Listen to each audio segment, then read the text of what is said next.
Kalau kita berbicara Isra dan Mi'raj, ini kalau dalam budaya keilmuan Islam itu masih ada sengketa. Saya katakan masih ada sengketa. Kalau tidak kita sampaikan sengketa ini, saya khawatir Bapak Ibu yang terbiasa nonton YouTube dan kemudian ya ditonton, Ibu senang dengan narasinya, padahal narasi itu kemudian melenceng. Karena sekarang banyak orang yang membuat itu tidak hanya Isra Mi'raj, tentang surga neraka, tentang sholat yang dihujat dan lain sebagainya. Kenapa? Karena memang sejarah itu kan berasal dari kata syajarah. Syajarah itu pohon. Pohon itu lurus begini. Jangan kemudian ambil bengkoknya, tapi ambil yang lurus, syajarah. Rujukan kita saja, Al-Quran masih diperdebatkan. Hadis apalagi?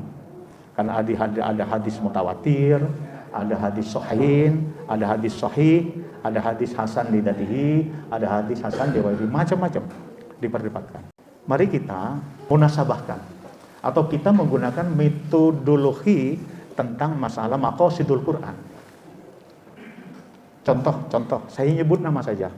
Karena di YouTube itu yang pintar untuk kemudian menyelewengkan ayat itu guru besar Universitas Indonesia. Dia mengaku sebagai pakar ilmu pengetahuan. Ada tokoh nuklir. Tokoh nuklir itu tasawuf modern. Dia namanya Agus Mustafa. Kalau yang UI itu, kalau tidak salah, Profesor Dr. Ismail. Ada wanita, Profesor Dr. Musda Mulia di UIN Syarif Hidayatullah. Banyak ragamnya, banyak. Maka kemudian, mari kita coba munasabahkan Isra Mi'raj itu. Yang pertama biasanya, orang itu menyebutkan ayatnya ayat ke-1. Suratnya surat Al-Isra. Surat ke-17, ayat 1. Kalimatnya adalah a'udzubillahi minasyaitonirrajim, bismillahirrahmanirrahim. Subhanalladzi asra bi abdihi lailam minal masjidil haram ilal masjidil aqsa alladzi barakna haulahu linuriyahu min ayatina innahu huwas samiul basir, yang dibaca oleh imam tadi. Mari kita lihat yang kemudian diperdebatkan oleh mereka. Subhana, maha suci Allah. Alladzi barakna. Subhanalladzi asra, maha suci Allah yang memperjalankan pada waktu malam. Asra itu juga malam. Bi abdihi, hambanya yang diperjalankan oleh Allah Subhanahu wa taala. Subhanalladzi asra bi abdi lailam, pada malam hari. Minal masjidil haram, dari masjid al-haram Makkah ilal masjidil aqsa, ke masjid aqsa. Jarak tempuhnya itu 1500 km. Haram aqsa. Bi'abdi lailam minal masjidil haram ilal masjidil aqsa. Barokna haulah. Ada barokah di sekeliling Makkah sama aqsa.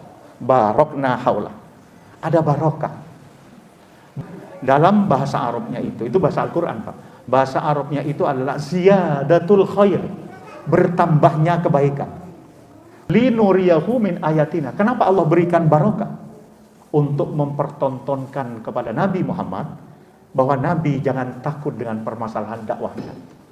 Ini dalam konteks satu ayat ini. Tetapi banyak di antara mereka yang kemudian tidak menggunakan tafsir bil riwayah, metodologinya tidak menggunakan metodologi munasabatul Quran.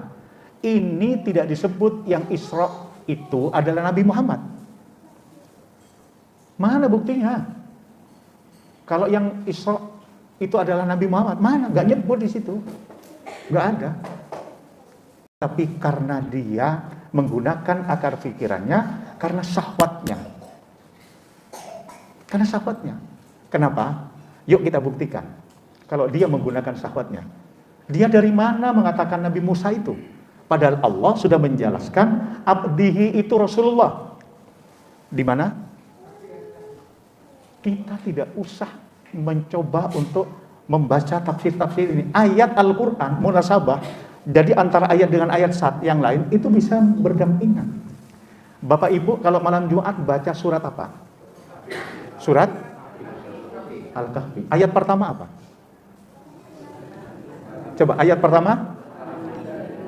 Alhamdulillahilladzi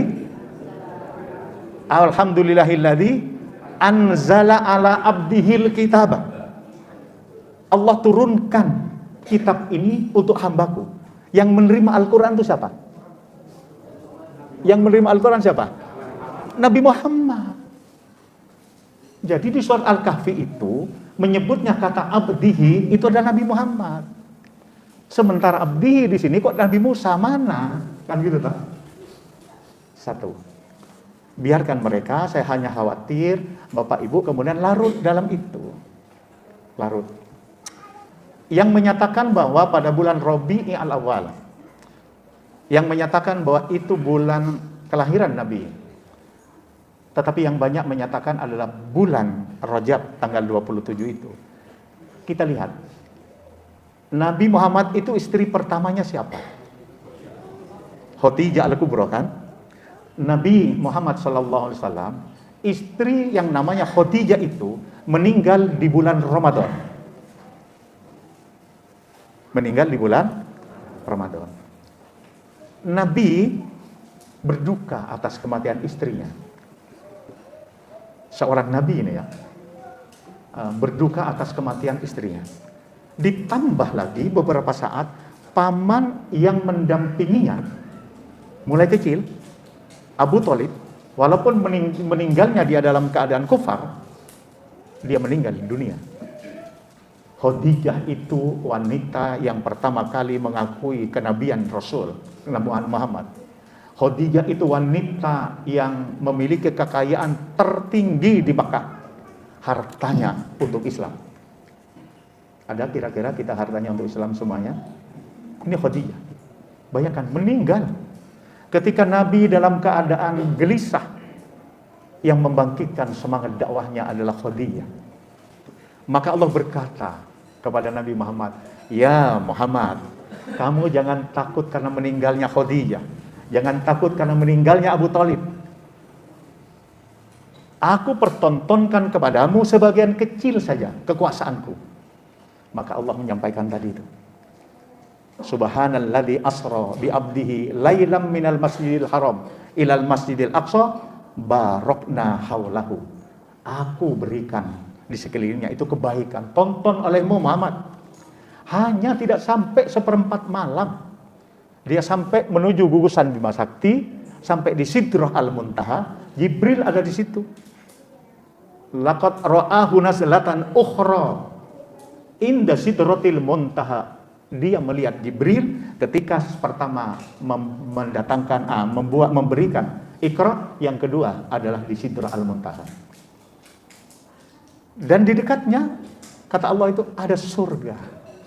Berarti surga ini sekarang sudah ada. Neraka sekarang sudah ada.